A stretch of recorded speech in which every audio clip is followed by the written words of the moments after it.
Sa mahal na araw ng mga Katoliko, ano ang pabasa? Ano ito? Sa mahal na araw ng mga Katoliko, isa sa mga pagdiriwang na ginagawa ay ang pabasa ng pasyon. Ito ay isang aktibidad na isinasagawa ng mga Katolikong Pilipino upang alalahanin ang paghihirap at kamatayan ni Jesus. Ang pabasa ng pasyon ay ang pag-awit ng buhay, pasyon at muling pagkabuhay ni Jesus. Ang karaniwang ginagamit na teksto para sa pabasa ay ang Pasyong Mahal o Mahal na Pasyon ni Jesucristong Panginoon natin na tula, na isinulat ni Gaspar Aquino de Belen noong 1704. Ito ang unang may petsang pasyon na teksto na binubuo ng 980 berso. May iba pang mga bersyon ng pasyon na ginagamit tulad ng Pasyong Henesis o Pasyon Pilapil na isinulat noong 1814. Ang pasyon ay inawit sa estilo ng tag-ulaylay, kung saan bawat saknong ay inaawit sa isang hininga na may malungkot na tono at may mga mataas at mababang tono. Sa kasalukuyan, ginagamit din ang mga tugtugin ng pop music, modernong balada, at rap upang maengganyo ang mas batang henerasyon na ipagpatuloy ang tradisyong ito.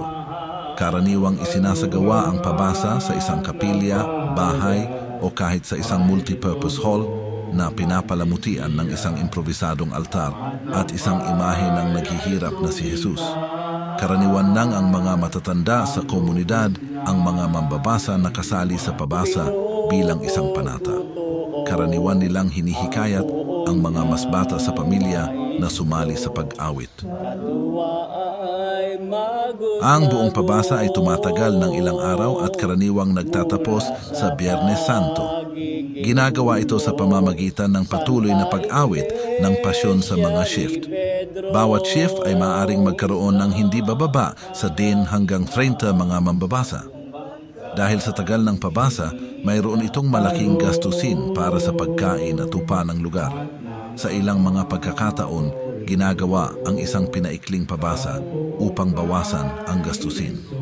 Binabasa lamang ang 20 hanggang 40 pahina ng pasyon sa mga okasyong ito.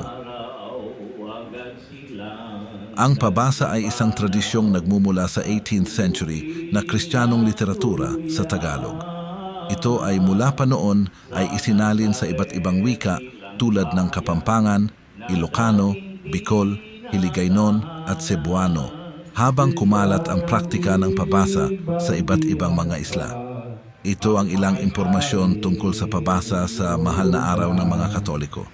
Ang pabasa ay isang mahalagang bahagi ng mga tradisyon at pananampalataya ng mga Katoliko sa Pilipinas sa panahon ng mahal na araw. Thanks God. Nawa pinagpala kayo, mag-comment po kayo, like, follow and share. God bless you.